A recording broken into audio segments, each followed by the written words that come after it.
Thank you, Mr. President. It's great to be here. Boy, I wasn't told I had to prepare anything, so I figured I'd just take questions for the next 15 minutes. Yes, you at the back, way down there. No, I actually, although those of you who might remember me from my academic career here would know that that concept is not completely far-fetched. But I did prepare a speech today, which, I'm very excited because this is the first time ever that I've been standing on the Tufts campus holding a writing assignment that I can actually say I completed on time. So I'm... Yes, thank you. So good morning and welcome, friends, family, faculty, most important, the graduating class of 2016. Yes. Even though it's interesting for me to call you the graduating class of 2016, that is what you are, but you're also individuals, of course. Each one of you has a unique character, a unique backstory. If I were to play any one of you in a movie, which I admit is highly unlikely, but stranger things have happened. Be odd casting for me to be cast as a 21-year-old female graduating student, but I'm a character actor. I try not to limit myself creatively. But if I were to play any of you, it would take me hours, days, weeks to study each of you and learn your traits, your quirks, your likes, your dislikes, your hopes and dreams and fears. So I was given the delightful and impossible task of standing up in front of all of you today and offering some words of wisdom that would somehow impact and affect each one of you as you move forward in your individual journey. Some truth to apply to about 1,300 bright, young, singular minds. So I wasn't sure if that was possible. So like most Hollywood actors, I've decided just to talk about myself for the next 15 minutes. I was a pretty good student. I'm not kidding. There'll be some points I'll sneak in along the way. I was a pretty good student until 11th grade when a wonderful and horrible thing happened to me. I did a play. I was cast as King Arthur in Camelot, and I didn't realize it at the time, but I thus lost all concentration from my studies. I desperately and passionately wanted to be an actor, and I actually booked a gig on my very first professional audition. It was a product called Brooklyn Gum. It was on Italian television, and I thought, hey, this acting thing is easy. Why am I wasting my time on things like getting an education when apparently I'm ready to go out there and become a professional right now? P.S. I did not work again professionally for about 7 years. Of course, my grades suffered.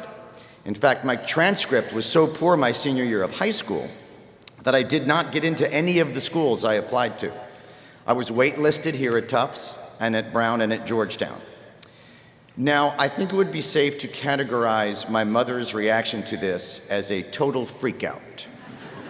She told me through gritted teeth that I was going to get on a plane. This is the way my mother talks, by the way, when she's angry.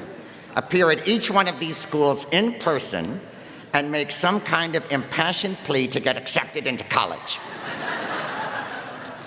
So, still consumed with my love of acting, I looked at these interviews this way. I figured, well, I want to make it as an actor, so I need to be convincing. So I thought of this as my first acting job. I really did. I told each school the same thing, that it's always been my dream to attend, insert name of university here. And that I had a really rough personal time. Senior year, I broke both my elbows in a basketball accident, which was true, to be fair. And that I had a lot of difficulty accomplishing my academic tasks. This did not work at all at Georgetown. The Brown guy was considering it, but the Tufts lady bought it hook, line, and sinker.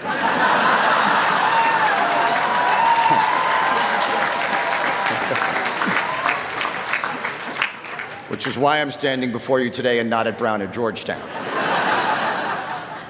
The truth was, though, that I still did not see why I needed to attend school to follow my dream. Now, when I got here, I discovered that I loved acting in the theater more than I even knew.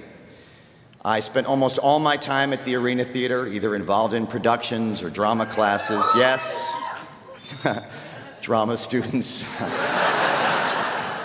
Just take it easy, guys.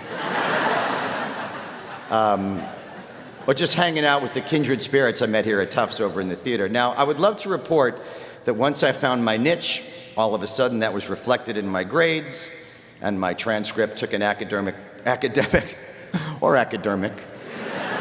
turn for the better. But I'm here to tell you a different story. Neither one of those things happened. In actuality, I found myself here not really caring about whether I was given an A or an F or a pass or a fail.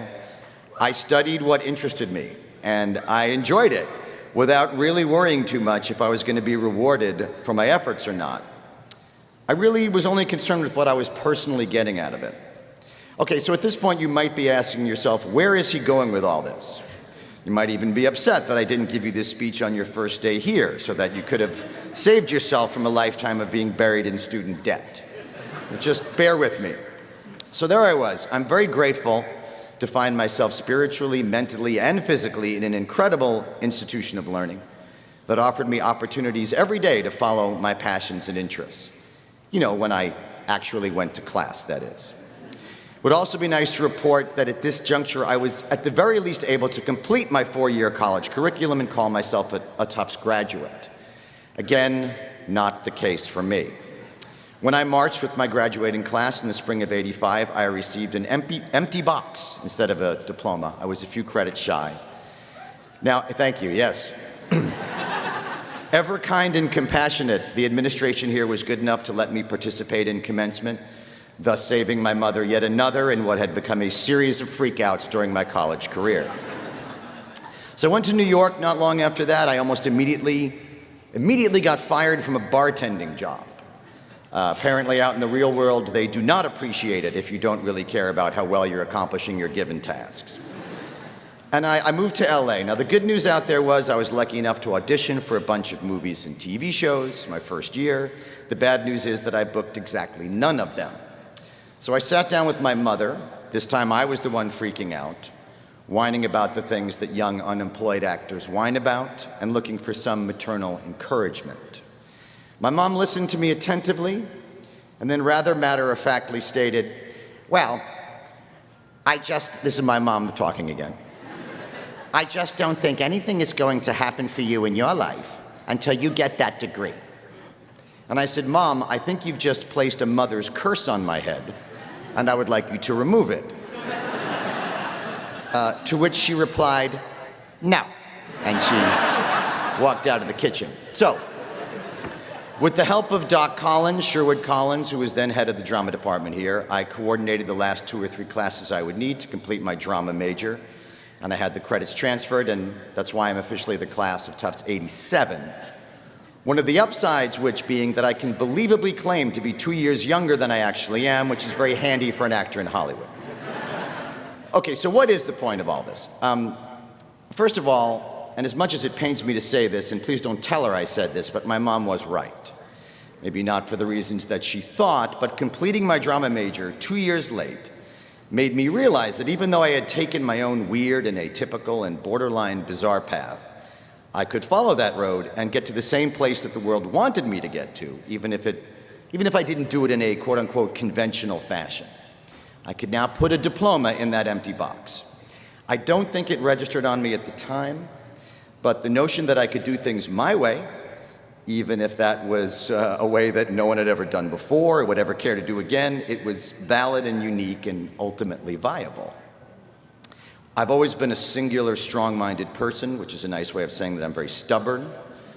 And I don't know about Brown or Georgetown, but I know that Tufts accepted me as the willful person that I was. It allowed me to be that headstrong fellow for 4 years without ever robbing me of my individuality. Now, and as an actor, and I believe in any profession, all you can really count on at the end of the day are your own instincts. What is right for somebody else, even if that somebody else is most of society, may not be right for you. Case in point, and this is one of my favorite Hollywood stories. I was talking to Diane Wiest, who's a wonderful actress. We were on the set of The Birdcage, where I played the Guatemalan houseboy Agador Spartacus. Thank you. Okay, take it easy. You're going to hear some advice from Agador later, so just relax. Diane had just won an Oscar for her work in Woody Allen's film Bullets Over Broadway. And I asked her about her experience on that movie, and she said it was very nerve-wracking for her because about a week into shooting the movie, she asked Woody, "How's it all looking?" And Woody Allen said, it's not good, not good. So she said, "You mean the whole film or just my performance?" He said, "No, just you, darling. Your character's it's just not working."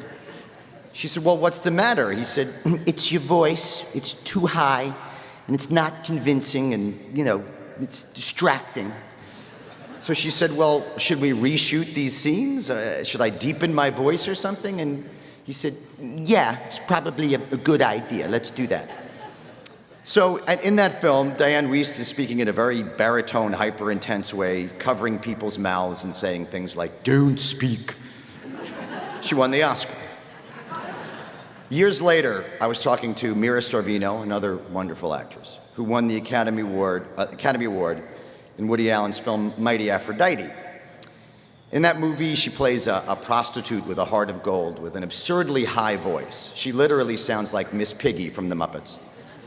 And once again, about a week into shooting, she said there was a knock on her trailer door, and there was Woody Allen. And he said to her, "All right, so listen, it's not working." She said, "The whole movie or just me?" "No, just you, darling, just you."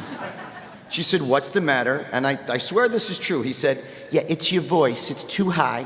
It's, silly, and the scenes are not believable. And let's reshoot. Let's reshoot." So Mira Sorvino said she took this in, and she had a good cry over it. And by the time lunch was over, she realized that she felt both comedically and dramatically that she believed in how she was playing the character, and that the high voice she was using was really going to work. And she told Woody Allen as much, and that's what ended up on film. Now, and this is exciting for me because I'm finally getting to my point. It's this. One day, a very powerful director can walk up to you and tell you to lower your voice, and if you do it, you will win an Oscar. And on another day, that very same director can walk up to you and tell you to lower your voice, and if you don't do it, you will win an Oscar. Now, how will you know which is the right decision? In a moment like that, what you think anybody else might do will not help you. But if you calm down, you will know what your instincts are telling you, and you know which way, right or wrong, that you must proceed. So, as you may have gathered from my stories about my checkered past, my academic career is not why I am standing before you today. Let's face it, it's because I've been on The Simpsons for at least 5 years longer than 95% of the graduating class has been alive. So in closing, I thought it'd be nice to let some of my Simpsons characters address you and give you their advice. Yes. When in doubt, always pull out the Simpsons voices. That's my first bit of advice. So let's hear from Chief Wiggum first. Thank you very much. Let's see, advice. Kids, you didn't hear this from me, but if a cop even thinks that you're going to throw up in their back seat, they will immediately let you go. No crime is worth having to clean yak out of a seatbelt hole. Also, if you're ever wearing a body camera, take it off when you go to the bathroom. That'll end up on YouTube. Mo the bartender would like to say hi. Yeah, how yous all doing out there? Yeah, all right. I didn't have the benefit of a fancy, highfalutin education. I went to BU.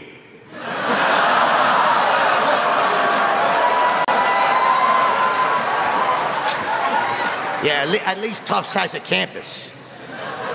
I majored in not getting hit by cars on Commonwealth Avenue. Apu, the owner and proprietor of the Quickie Mart, would also like to say hello. Greetings to everybody here. Tough students and myself, we have very much in common. We both worship an elephant. And there he is. It's a tremendous honor for me to be staring at an elephant.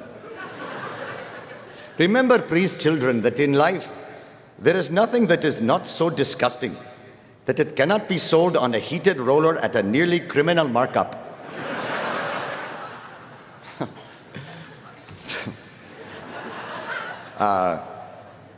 The old sea captain has something he'd like to say. Yar. Kids, remember, the sea is a cruel mistress, but Medford is worse, so you'll be fine.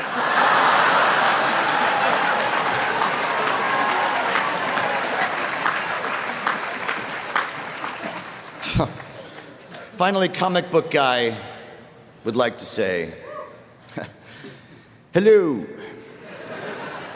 Life is like the Star Wars movies. Some of it is great, some of it sucks, but you have no choice but to sit through all of it.